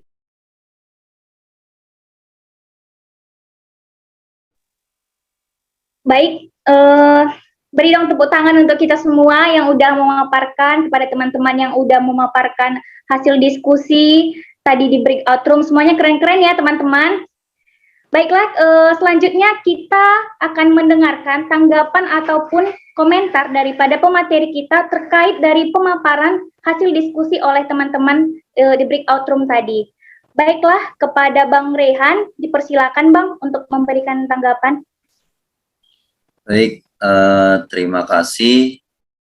Izin mungkin nanti Mbak Yuni, ini ternyata laptop saya sudah mau habis baterainya dan ternyata chargernya ketinggalan di kantor. Jadi nanti mungkin saya bisa move ke handphone untuk melanjutkan. Nah, berkaitan dengan yang disampaikan oleh teman-teman semua, paparannya itu sudah sangat baik dan itu betul semua. Jadi beberapa poin yang saya catat adalah yang pertama tentunya di anggapan petani, profesi petani dianggap belum sejajar dengan profesi yang lainnya sehingga tidak menarik daripada pemuda atau anak muda atau yang ingin melanjutkan atau terjun langsung ke dalam dunia pertanian. Yang kedua itu dari faktor pendidikan. Yang ketiga itu dari urbanisasi karena tidak menarik tersebut, dan yang keempat itu adanya kebijakan atau teman-teman biasa menyebutnya itu bantuan-bantuan dari pemerintah. Itu sudah sangat betul yang terjadi saat ini dan rekomendasinya dalam segi saya menyebutnya di masa mendatang, artinya visi. Jadi visi dari semua orang yang berkecimpung di dunia pertanian itu ya yang tadi disampaikan oleh teman-teman, bahwa perlu adanya pelatihan, perlu adanya bantuan, kemudian perlu adanya peningkatan pendidikan. Itu adalah visi atau tujuan paling atas daripada teman-teman, daripada dunia pertanian. Nah, sedikit yang saya ingin tambahkan, ini berkaitan mungkin ketika nih teman-teman membentuk suatu solusi di sini. Nah, saya ingin sedikit menambahkan bagaimana nih teman-teman dalam hal ini atau saat ini sebagai mahasiswa, kan nggak mungkin teman-teman tiba-tiba langsung membahas atau ke pemerintah tolong bantuannya kayak gitu, atau teman-teman langsung ke petani sosialisasi teman-teman langsung, itu kan enggak gitu. Cuma mungkin sedikit tambahan dari saya, jadi sengaja tadi sempat saya sindir mengenai agritech ekosistem. Jadi teman-teman perlu ketahui, tapi sepertinya dari keempatnya tadi belum ada yang membahas atau menyangkut pautkan terkait dengan adanya agritech ini, ekosistem, karena ini juga berkaitan nih teman-teman. Sebagai mahasiswa, langkah paling konkret kalau yang biasa saya rekomendasikan kepada teman-teman mahasiswa itu sebetulnya adalah pemanfaatan dari agritech ekosistemnya, karena ketika ini sudah tersinkron semua, maka apa yang disampaikan oleh teman-teman, cita-cita yang teman-teman tadi sampaikan itu akan tercapai. Yang pertama nih, sebagai mahasiswa itu teman-teman ya bukan maksudnya, jadi pertanian ini bukan hanya untuk orang-orang yang berkecimpung di fakultas pertanian. Kalau fakultas pertanian harus jadi atau harus berkecimpung gitu. Nah, fakultas di lain agro itu tidak boleh, enggak. Silahkan, misalkan teman-teman ekonomi bisnis bisa juga memanfaatkan ilmunya di ekonomi, dari ekonomi ataupun dari bisnis, dan diterapkan di dunia pertanian. Itu sangat bisa. Jadi bisa sekali. Nah, berkaitan dengan sekarang teman-teman jadi mahasiswa, apa sih yang bisa dilakukan? Teman-teman kayak tadi misalkan Bang Rian di kampungnya pasti banyak petani kayak gitu. Lakukan pendekatan aja. Lakukan pendekatan, kenal petaninya dan kondisi lahannya. Itu. Nah, dari sana ternyata ada petani muda kah atau ada petani yang cukup senior kah di situ. Nah, komoditasnya apa kayak gitu. Misalkan ternyata di Sumatera Utara itu terkenal akan hortikulturanya, misal cabainya misalkan. Nah, ketika sudah di sana ada cabai, berarti memang potensinya itu ya di cabai. Tingkatkan. Cara meningkatkannya nih teman-teman, rekomendasikan nih ke petani muda atau petani yang ada di sana, coba uji tanah. Gimana caranya? Pakai aplikasi namanya Dokter Tania. Itu ada jasa laboratorium. Jadi teman-teman bisa memberi.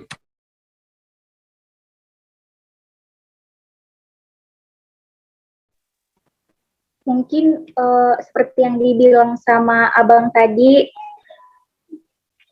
laptop pemateri kita sedang ini ya teman-teman, sedang lowbat. Mungkin akan segera beralih ke HP. Kita tunggu ya teman-teman, Abang pemateri kita.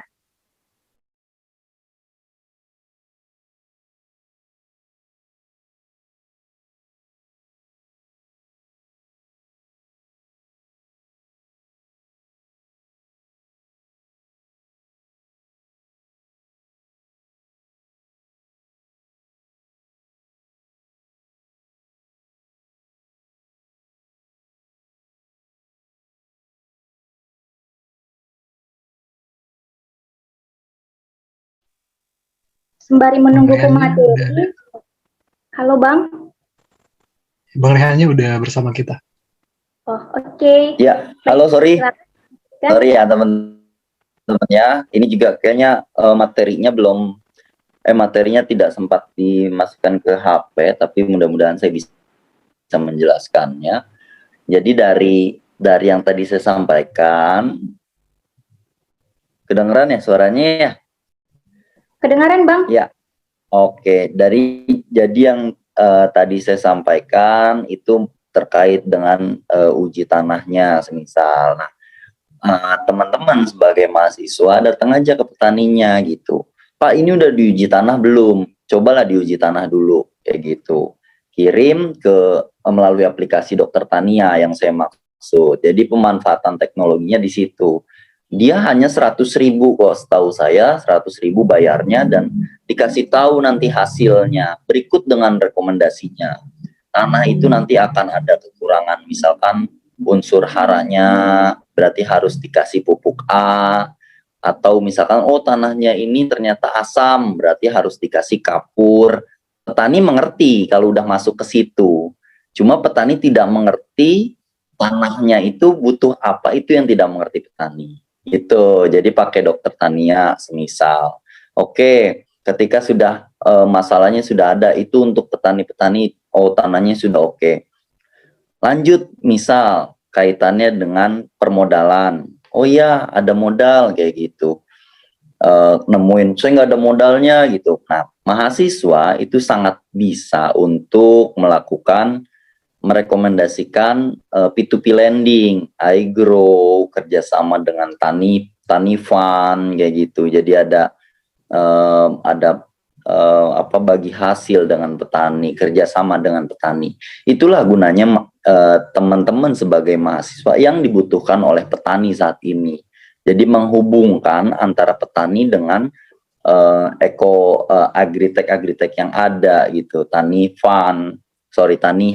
tukang sayur misal kalau ada kayak gitu, itu diajukan kerjasama di sana gitu untuk menolong untuk membantu petani-petani agar semangat. Gitu. Kemudian kalau modal sudah ada nih, masuk ke budidaya gitu. Nah, di budidaya pun itu si petaninya tinggal dikasih tahu aja aplikasi. Teman-teman bisa melihat aplikasinya. Oh, kalau ada serangan hama, Bapak, ini ada serangan hama, coba lihat, tinggal ada aplikasi itu namanya RITX Bertani, tinggal di foto udah ketahuan hamanya apa dan direkomendasikan menggunakan misalkan pestisida apa atau harus bagaimana, itu sudah direkomendasikan.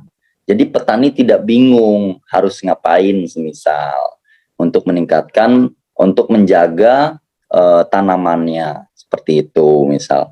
Kemudian panennya bingung gitu kan, panennya bingung, teman-teman bisa langsung mengarahkan ke Tani Hub, tukang sayur, atau sayur box, atau banyak sekali sepertinya. Atau teman-teman kalau mau kalau misalkan mau konvensional, langsung saja arahkan ke pasar gitu. Jadi maksud saya untuk realnya teman-teman dalam mencapai cita-citanya yang tadi sudah sangat dipaparkan dengan sangat baik adalah langkah kecilnya itu dimulai dari hal-hal yang demikian yang tadi saya sampaikan, atau teman-teman nih dari sekarang yuk kita bangun ekosistem pertaniannya kayak gitu. Ada nggak misalkan orang kenalan-kenalan yang di pasar, penjual pedagang-pedagang buah atau pedagang-pedagang sayur atau pedagang-pedagang beras gitu. Jadi teman-teman bisa memotong rantainya, kenalkan saja petaninya dengan pedagangnya. Udah, jadi tanpa adanya tengkulak, tanpa adanya calo, jadi bisa langsung. Seperti itu. Untuk pengetahuannya silahkan teman-teman rekomendasikan. Banyak sekali sekarang, sudah banyak sekali yang bisa dimanfaatkan terkait dengan aplikasi-aplikasi pendukung. Kurang lebih seperti itu. Jadi kira-kira Mbak Yuni, komentar dari saya, harapan saya teman-teman itu bisa berkontribusi. Jadi bisa berkontribusi di pertanian, keluar atau setelah dari diskusi ini teman-teman bisa ikut berkontribusi juga, karena bagaimanapun sekecil apapun kontribusi, yang namanya kontribusi tetaplah kontribusi gitu, walaupun kecil gitu. Jadi teman-teman. Baik, terima kasih ya Bang Rehan atas tanggapan dari Abang. Tadi yang saya anggap teman-teman semuanya sudah baik dalam memberikan pemecahan masalah untuk setiap masalah yang diberikan kepada teman-teman. Tapi yang ditambahkan tadi harus juga menyertakan dengan pemanfaatan agritech ekosistem. Oke, terima kasih ya Bang atas tanggapannya yang sangat-sangat baik.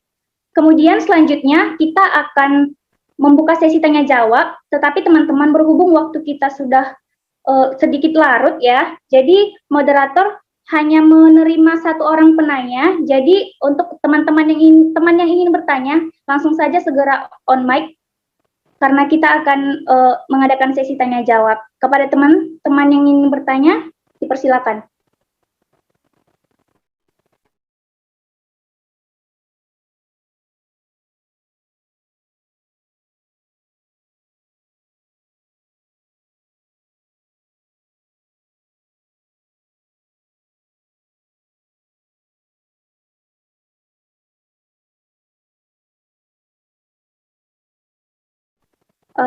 Halo teman-teman, apakah masih ada yang ingin bertanya terkait diskusi yang sudah diberikan tadi? Sepertinya teman-teman semuanya sudah mengerti ya atas pemaparan dari setiap kelompok, atas pemaparan dari Abang Darehan juga. Nah, untuk itu karena sudah tidak ada lagi yang ingin bertanya, kita akan segera lanjut ke sesi berikutnya. Nah, teman-teman, karena kita sudah mendengarkan pemaparan dari Bang Rehan, kita juga sudah melakukan diskusi.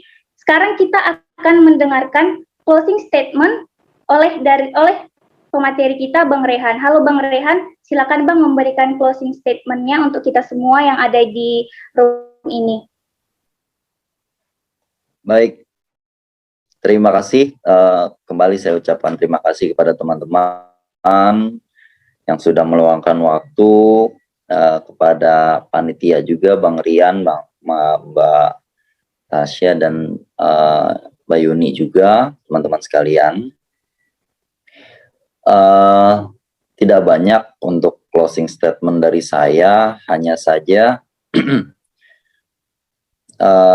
besar harapan saya dan Aku Petani, sebagaimana visi daripada Aku Petani, bahwa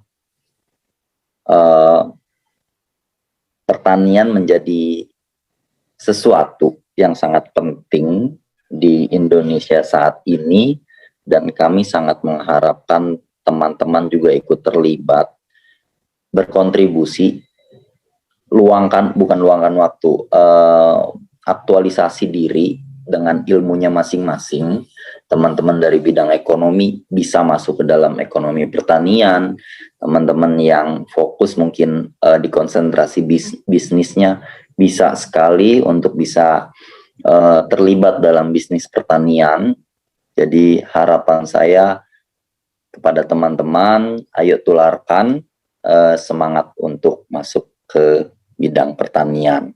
Minimal teman-teman bisa sampaikan kabar-kabar baik di dunia pertanian, karena saat ini sudah banyak sekali pemuda-pemuda atau petani muda yang muncul ke permukaan.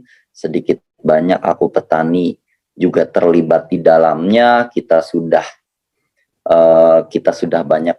cukup banyak memblow up dan menghasilkan petani-petani muda. Ada Mas Sofyan di kaki Gunung Merbabu. Dia adalah petani muda untuk sayur organik merbabu. Kemudian ada Bang Andika, dia adalah petani porang yang ada di Nganjuk, yang ada di Madiun, Jawa Timur.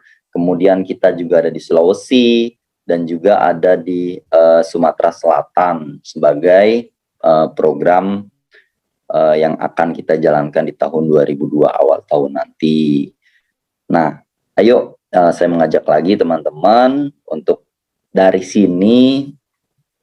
Dulu juga saya dari grup-grup kecil, 3 orang, 4 orang, kita punya keresahan terkait dengan hal ini, kita membentuk dan dengan adanya semangat yang terus-menerus hinggalah sampai dengan saat ini. Nah, teman-teman, saya tunggu untuk kontribusinya. Nah, yang terakhir dari saya selalu mengajak teman-teman kembali untuk menanam, karena menanam itu menurut saya adalah cara termudah bagi siapa saja yang ingin menikmati damainya hidup. Demikian teman-teman, terima kasih dari saya dan Petani Indonesia. Oke Bang Rehan, terima kasih atas closing statement-nya. Teman-teman, jangan like dulu, karena setelah ini kita akan ada pemberian sertifikat kepada pemateri kita dan nanti akan ada sesi dokumentasi. Sekarang kita akan menyaksikan pemberian sertifikat oleh operator, dipersilakan.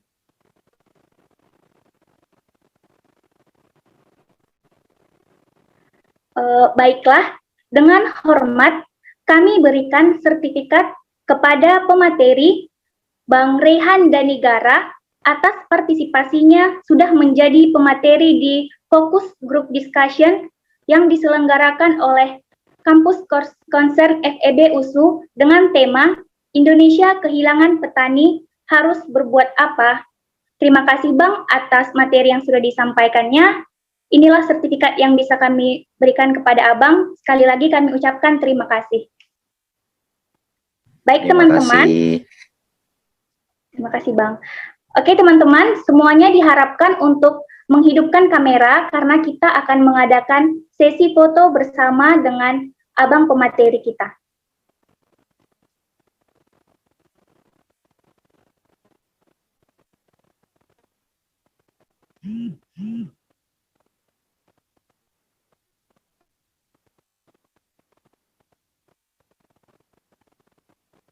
Bagi teman-teman yang belum on cam, segera on cam ya teman-teman.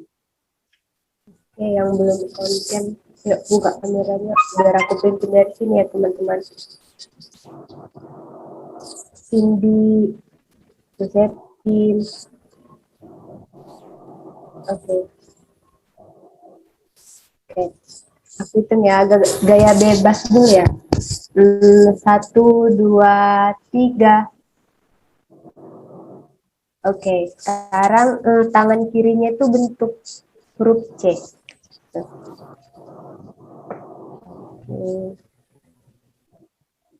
Yuk, Andi. Oke, udah semua. Aku hitung ya. 1, 2, 3. Oke, makasih teman-teman.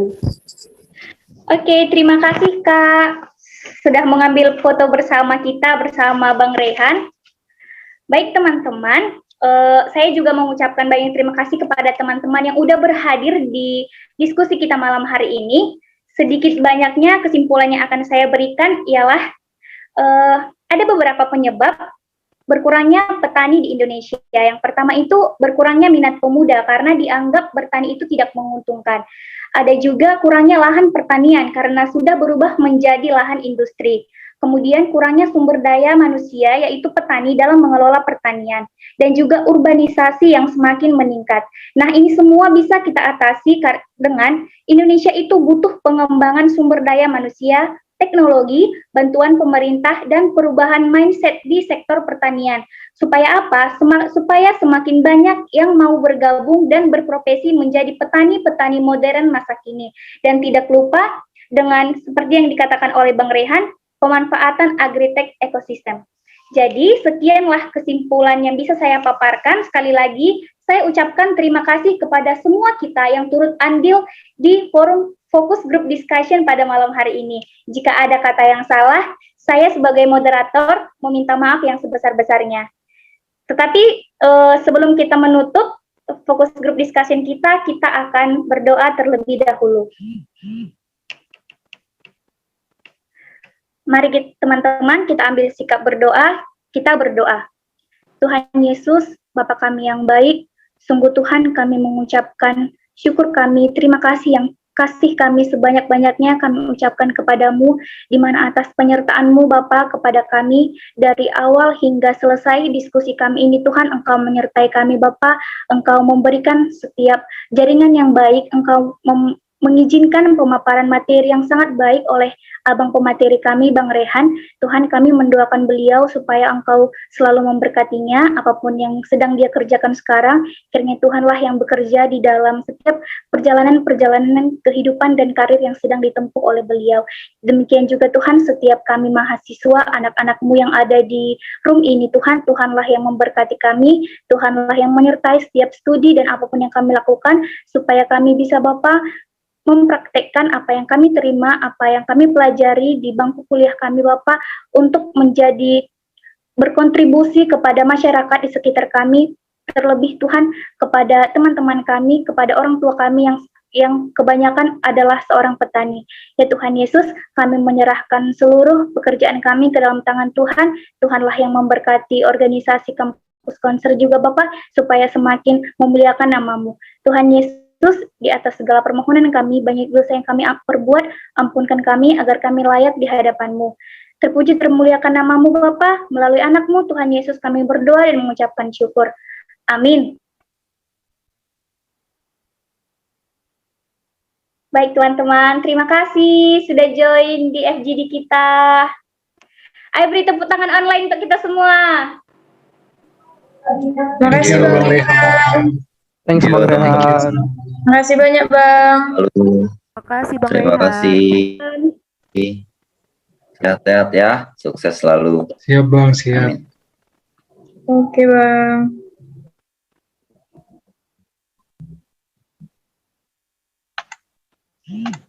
Teman-teman jangan lupa untuk mengisi absen ya.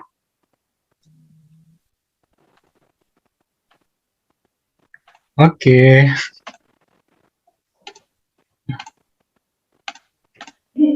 Dek Yuni tunggu ya Dek.